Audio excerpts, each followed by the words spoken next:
जय हिंद। इस वीडियो में हम समझेंगे कि प्राइमरी मेमोरी क्या होती है और सेकेंडरी मेमोरी क्या होती है। प्राइमरी के भी अगर कैटेगरी देखेंगे तो एक होता है रोम, एक होता है रैम, एक होता है कैश मेमोरी। और सेकेंडरी में चले जाएंगे तो वो हार्ड डिस्क हो जाएगा, एक एसएसडी अभी मॉडर्न में आ गया है, पेन ड्राइव हो गया, और आपका पहले यूज होता था फ्लॉपी। इन सब के बारे में अंतर समझेंगे। फिर हम लोग समझेंगे कि ये जीपीयू और सीपीयू में क्या अंतर होता है और ग्राफिक्स किस तरह से किसी चीज़ के वीडियोस क्वालिटी को किस तरह से इन्हांस कर देते हैं। इस सबसे क्वेश्चन अभी एनटीपीसी में काफ़ी ज़्यादा पूछ रहा है, मतलब कंप्यूटर से क्वेश्चन पूछे जा रहे हैं। सबसे पहले बात करते हैं रोम मेमोरी को। रोम मतलब क्या होता है भाई? रीड ओनली मेमोरी, मतलब टुकुर टुकुर पढ़िए इसको, मतलब ये केवल आपको पढ़ने के लिए दिया है, तो इसे कहते हैं रीड ओनली मेमोरी। ये बड़े साइज का होता है, काले रंग का, इसमें बकटुआ इससे नोक निकल रहता है, इसे देख रहे हैं, ये ब्लैक कलर का रहता है, इससे नोक निकला रहता है। ये मदरबोर्ड में इंस्टॉल रहता है। जैसे ये ना आपका मदरबोर्ड में क्या रहता है? इंस्टॉल रहता है। यहाँ पर मदरबोर्ड में ही तो सब कुछ रहता है, इसलिए तो इसे मदरबोर्ड कहते हैं। पिछले क्लास में समझा ही दिए थे। यहाँ पर ये केवल पढ़ने के लिए काम आता है, इसमें हमारे यूज का ये नहीं रहता है। जो कंपनी इसे बनाई है ना, वो उसको कुछ सिखा के भेजी है, तो इसीलिए कहते हैं रोम जो होता है वो इनबिल्ट सॉफ्टवेयर होता है। इसमें जो कंपनी इसे बताई है वो इसमें कुछ सॉफ्टवेयर बना दिया, कही कि तुमको यही करना है, जिसका कंप्यूटर है उसका बात नहीं सुनना है, तुम मेरे हिसाब से चलो। तो ये इनबिल्ट रहता है, और इसमें जो कंपनी ने लिख के भेज दिया वो परमानेंट रहता है, इसे आप मिटा नहीं सकते हैं, इसलिए। और दूसरा क्या, ये नॉन वोलाटाइल होता है। नॉन वोलाटाइल का मतलब होता है ये चेंज नहीं हो सकता है, मतलब ये कभी भी इसमें से जो डाटा है वो मिट नहीं सकता है, ये नॉन वोलाटाइल होता है। मतलब क्या है कि अगर ये कोई काम को कर रहा है और बीच में पावर चली गई तो ये अपने काम को भूलेगा नहीं, कंटिन्यू करता रहता है, यानी बिजली कटने के बाद भी ये अपने काम को करते रहता है। तो इसीलिए इसे कहते हैं फर्मवेयर। फर्म मतलब होता है दृढ़ संकल्प, नहीं कहते हैं इट्स माई फर्म डिसीजन, ये मेरा दृढ़ निश्चय है, तो फर्मवेयर इसे कहा जाता है। हालांकि रोम बहुत छोटा होता है, बहुत ज़्यादा नहीं होता है, बहुत कम क्षमता के होते हैं सभी रोम। अब इसके एग्जाम्पल अगर आप देखेंगे तो ऐसा नहीं कि इसको केवल आप कंप्यूटर में देखने को मिलते हैं, ये कई जगह देखने को मिलेगा। आप वॉशिंग मशीन देखिएगा तो इसमें जो डिजिटल मीटर होता है इस वॉशिंग मशीन में, इस वॉशिंग मशीन में आप इस डिजिटल मीटर में टाइमिंग सेट कर देते हैं कि भैया तुमको 20 मिनट तक कपड़ा धोना है। आपको आइडिया लग जाता है कि ये कपड़े 20 मिनट में धुल दिए जाएंगे, तो आपने तो टाइमिंग फिक्स कर दिया कि भैया 20 मिनट, और लाइट ऑन कर दिए और आप टीवी देखने लगे या कहीं चले गए। तो ये जो 20 मिनट है ना, ये इसमें जो एक छोटा सा रोम लगा हुआ है, रीड ओनली मेमोरी, इसमें फिट हो गया भैया कि 20 मिनट में बंद होना है। आपने फिट कर दिया यहाँ पर 20 मिनट में। अब क्या है कि ये चलते रहेगा, और बीच में अगर मान के चलिए कि 10 मिनट बाद लाइट चली भी गई तो बंद हो जाएगा। और जब लाइट आएगी 2 घंटा बाद, 3 घंटा बाद, या अगले दिन भी आएगी, तो ये जानते हैं कहाँ से चलना चालू करेगा? फिर से 20 मिनट नहीं, इस ससुरा नॉन वोलाटाइल है। एक याद है कि भैया हम तो 10 मिनट चल दिए थे, अब 10 मिनट और चलना है, ज़्यादा नहीं चलना है। इतना ज़बरदस्त इसकी मेमोरी होती है, भूलता नहीं है, परमानेंट होता है, नॉन वोलाटाइल। जितना पैसे लाइट कटा उतने पैसे इसमें फिक्स होता है। कपड़ा को अलग अलग वॉशिंग मशीन में अलग होता है, कोनो 4 बार ऐसे घुमाता है, फिर 4 बार ऐसे घुमाता है। मान के चलिए 2 बार ऐसे घुमा था, 2 बार ऐसे घुमा, लाइट कट गया तो यहीं रुक जाएगा। और जब लाइट आएगा 2 दिन बाद ना, तो कहेगा सोचा 2 बार तो घूम गए थे, 2 बार और घूमना है, बस अब 4 बार ऐसे घूमना है। सोचा भूलेबे नहीं करता है, यहाँ पे एकदम फिक्स रहता है रोम। रीड ओनली मेमोरी, आप टुकुर टुकुर पढ़िए, इसको हर चीज़ याद रहता है, बहुत खतरनाक मेमोरी होता है। इसके कई जगह यूज होते हैं सर। जैसे आप इंस्ट्रूमेंटल क्लस्टर देखिएगा गाड़ियों में, जहाँ पर आपको हर चीज़ें पहले से बताया रहता है। जैसे आप गाड़ी को टर्न राइट मोड़िएगा तो यहाँ पे उसके रोम में फिट है कि यहाँ एक लाइट जल जाना है, उसको एकदम फिक्स है। आपकी गाड़ी का स्पीड कितना रहेगा उस हिसाब से बताएगा। सीट बेल्ट नहीं पहने तो वो भी बता देगा। इंजन का मतलब लाइट जला है तो उसको पता है कि जैसे लाइट जलेगा हमको ये वाली बत्ती जला देनी है। तो ये सारी चीज़ें उसमें फिट रहती हैं। और इसकी एक और विशेषता है, आप इसे चेंज नहीं कर पाते हैं। जैसे रिमोट बनाने वाली कंपनी जो है उसको भी, उसमें भी इसके अंदर क्या लगा रखा है, रोम लगा दिया रीड ओनली मेमोरी के रूप में। जब भी आप ये बटन दबाते हैं तो इसको कैसे पता चलता है कि 1 है, 2 है, 3 है? इसके अंदर एक याददाश्त के लिए एक मेमोरी रखी गई है, और उस मेमोरी में इसकी कंपनी ने बता दिया है कि जब हाई बटनवा दाबेगा तो इसका मतलब होता है 3, और हाई दाबेगा तो इसका मतलब होता है 1। समझ में गया?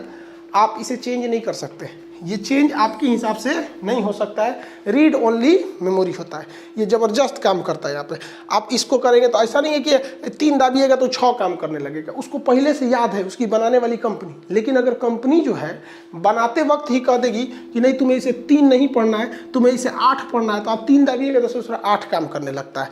हर जगह इस सब के यूज होते हैं। जैसे माइक्रोवेव ओवन हो गया, ओवन जो होता है इसमें ना खाना गर्म किया जाता है।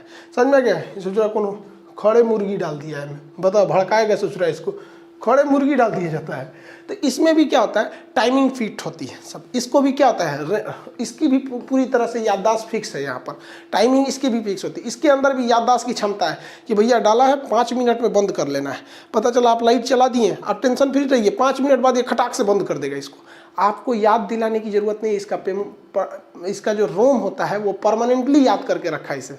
यानी रोम जो है, उस रोम के अंदर एक प्रोग्राम है। इस रोम के अंदर क्या भैया, एक पहले से प्रोग्राम सेट है, इसलिए इसे हम लोग पी रोम कहते हैं, यानी प्रोग्रामेबल रीड ओनली मेमोरी। इसे क्या कहते हैं, पी रोम कहते हैं। ये मिटता ही नहीं है, चेंज नहीं हो सकता है। आप चुपचाप देखते रहिए। जैसे नोकिया की कंपनी ने अपनी मोबाइलों में के रोम में एक चीज़ पढ़ा दिया था कि जैसे कोनो मोबाइल ऑन करेगा ना, 2 हाथ आएगा, टिडिंग टिडिंग करके मिला के जाएगा। अब चिल्लाते रहिए, हाथवा मत मिलाओ रे, रुक जो रे, अरे मत मिलाओ, एक बार तो छोड़ देते ना। उस ससुरा सेव करके गया है रोम में, वो आएगा टुकुर टुकुर, आप देखिए हाथ मिलाएगा चला जाएगा। जितने कंपनी वाले होते हैं सब, वो अपना लोगो लगा देते हैं सब। सैमसंग में देखिएगा तो एक और अछरिया उठ के आएगा, ये सैमसंग है, हम यहाँ पर, समझ में गया। लेकिन बाद में कंपनी को एहसास हुआ कि नहीं, जो हम लोग सेट कर रहे हैं, कभी कंपनी को अपना लोगो चेंज करना पड़ा तब क्या होगा, या कुछ ऐसे। तो उन्होंने क्या किया, इस प्रोग्रामेबल मेमोरी जो थी इसमें इरेज करने की क्षमता दे दिया, इसलिए एक एक्स्ट्रा ई जोड़ दिया गया, erasable programmable read only memory. सब में पी रोम रहेगा क्योंकि प्रोग्रामेबल होता है। इसे आप चेंज कर सकते हैं, लेकिन बहुत डिफिकल्ट होता है, इसे बाहर निकालना पड़ता है। इसे अल्ट्रावायलेट रेज लगाकर जो पहले से डाटा है उसे मिटाना पड़ता है, फिर इसमें दूसरी डाटा को भरा जाता है। धीरे धीरे डेवलपमेंट और आ गया, तो ये जो इरेजेबल मेमोरी था इसमें एक एक्स्ट्रा ई जोड़ दिया गया। देखिए पहले ही से तो ई पी रोम पहले से था, एक और एक्स्ट्रा जोड़ा गया है। इसमें क्या किया गया, इलेक्ट्रोमैग्नेटिक, मतलब इलेक्ट्रिकली, मतलब करंट से वो इलेक्ट्रॉनिकली आपका क्या हो सकता है, चेंज हो सकता है। Erasable programmable read only memory, मतलब अब इसको बाहर निकालने की ज़रूरत नहीं है, अब आप इसे आराम से चेंज कर सकते हैं। तो अब जो EEPROM आ गया है, इसे आप आराम से चेंज कर सकते हैं, लेकिन इसमें जो दिए गए डाटा को चेंज नहीं कर सकते। ये उसी का थोड़ा थोड़ा क्या है, मॉडिफाई रूप है। यानी अगर आप मोटा मोटी समझें तो रोम जो दिया गया रहता है हमारे यूज के लिए नहीं दिया गया रहता है, ये कंप्यूटर के यूज के लिए दिया जाता है, जिसको पहले से कुछ आदमी क्या किया है, सिखा के भेजा गया, ऐसे ही ऐसे होता है, तुम ऐसे ही करना। समझ में आ गया कि नहीं। आप लोग की जब शादी होगी ना, तो जब दुल्हन लाएंगे तो दुल्हन की जो मम्मी है ना, उस दुल्हन को कुछ रोम में कुछ बतिया सिखा देगी। बबनी देखो, तुम्हारा ससुराल है, अच्छे से रहना, दुख सुख सब तुमको वहीं काटना है। अब तुम्हारी यहाँ से डोली उठ गई, वहीं से तुम्हारी अर्थी उठेगी, जो है वही तुम्हारा घर है। तो भारतीय संस्कृति में महिलाओं के रोम ROM रोम में डाल दिया जाता है, इसलिए वो ससुराल में पिटा जाती है, कूचा जाती है, कुछ रह जाती है, लेकिन ससुराल में अपना काट लेती है, क्योंकि उसके रोम में घुस गया है।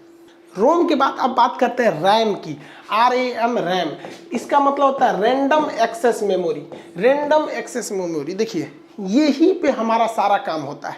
यही वो मेमोरी है जो हमारे किसी भी काम को करता है। अगर ये नहीं रहेगा तो आपका कंप्यूटर कोई काम नहीं करेगा, क्योंकि यह क्या है, एक तरह की थाली है। क्या है, थाली है, क्योंकि आप खाना खाते हैं थाली में, जबकि बनता पतीली में है। अब मान के चलिए थाली नहीं रहेगा तो पतीलिए में से नहीं ना खाएंगे, तो ये क्या, एक तरह की थाली है।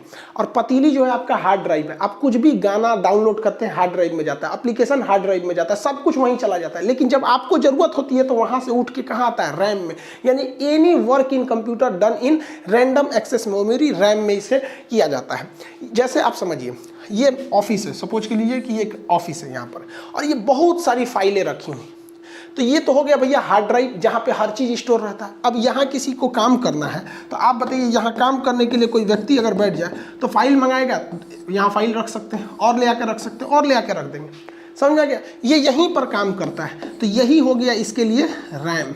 यानी जिस फाइल पे वर्क होना है वो हार्ड ड्राइव से उठ के कहाँ आती है, रैम में आती है। अब आपके मोबाइल का रैम बड़ा रहेगा तो उसमें ज़्यादा से ज़्यादा फाइल हट पाएगी। जैसे ये इतना छोटा है, अगर ये बड़ा हो जाए तो देखिए इसका रैम ज़्यादा बड़ा हो गया, अब ज़्यादा से ज़्यादा फाइलें हट सकती हैं इसमें रैम में। तो रैम बड़ा रहेगा तो आप एक साथ कई फाइलों को यूज कर सकते हैं। आप यहाँ मेमोरी, आप यहाँ गाना बजा दीजिए, व्हाट्सअप चालू कर दीजिए, फेसबुक चालू कर दीजिए, कोई चीज़ डाउनलोडिंग में लगा दीजिए, कैलकुलेटर से कुछ चीज़ जोड़ते रहिए। यानी आप एक ही टेबल पर, यानी एक ही रैम पर मल्टी फंक्शन को कर सकते हैं। तो रैम तगड़ा रहेगा तभी मल्टी फंक्शन को काम करते हैं। रैम की जो स्पीड होती है बहुत ज़्यादा होती है, ये थोड़ा सा महंगा आता है। लेकिन समस्या क्या है कि भैया ये वोलाटाइल होता है। वोलाटाइल का मतलब इसकी याददाश्त हमेशा के लिए नहीं रहती है। जब तक बिजली है